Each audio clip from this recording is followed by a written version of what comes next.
Being born without legs hasn't stopped me from doing the things that I want to do.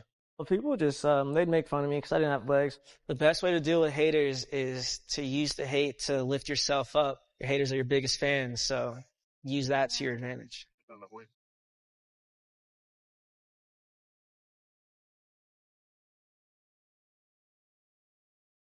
My name is Zion Clark. I was born with a rare condition that caused me not to have legs. I was born with caudal regression syndrome. It is a very rare disease. 1 out of every 100,000 kids are born with it each year. Caudal regression syndrome is a rare disease that can cause a number of abnormalities in a baby. Like, it can be you have a portion of your spine missing, or in my case, I was born without legs. I lived most of my life through foster care up till about 16. He came into my life when the caseworkers had reached out to me and said that they needed a placement for a young fellow.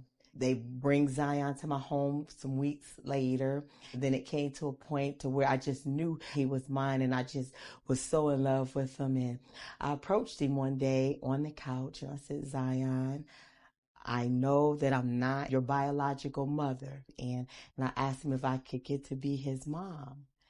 He said, yes, I want you to be my mom. I was like, well, let's do this. Let's do it.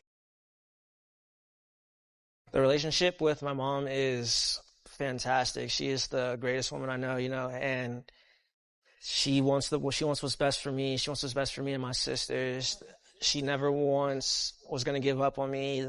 I mean, I was always a troubled kid during school. So, I mean, any little thing would make me mad. I just got in trouble for punching lockers or just back talking to teachers, Well, people just, they'd make fun of me because I didn't have legs, so they think I couldn't do something, or they'd be talking to me saying I wouldn't do something, and in turn I'd do it and get in trouble. But then after a while, I just got tired of it, so I'd stop reacting and I'd just let them talk, and eventually they started leaving me alone.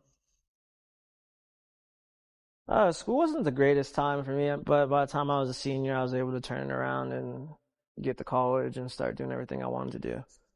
I started wrestling in 2nd grade. I could just go wrestle for a couple more hours, waste all my energy, and go home and just go to sleep. When I was really little, the first few matches, I didn't know what to do, and neither did my opponent.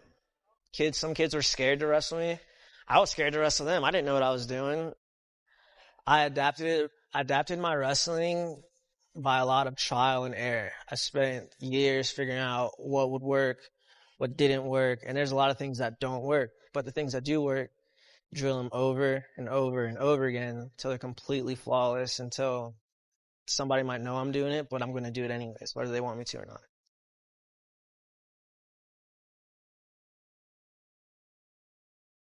I am feeling great about a match. I train about twice a day, every single day, about 6 days a week.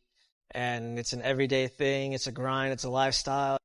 Zion was a very special athlete because he had perseverance, and his determination was second to none. It was very easy for me to coach him with qualities like that.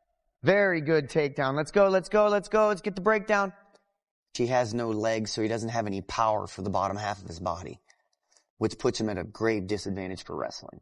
I noticed that because of his willingness to do the things that he needs to do to win, that I knew that we could come up with something to make him successful. How proud am I, Zion? Give me a Z. Z, you got your Z, you got your Z. I am proud. I'm his #1 cheerleader. I told you I am the executive director of his fan club. I am very proud of him. How at first he was just so angry, but how he learned is each time to route that anger and to make it into something positive. Being born without legs hasn't stopped me from doing the things that I want to do. The best way to deal with haters is to use the hate to lift yourself up.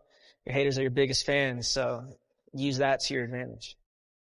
My dreams and ambitions, one day to make the Olympic team, be one of the best freestyle wrestlers in the world. I want to be able to go back home, tell my mom, like, Mom, #1, there's nobody better. I'm going to try to keep getting better from there. I just want to be the best.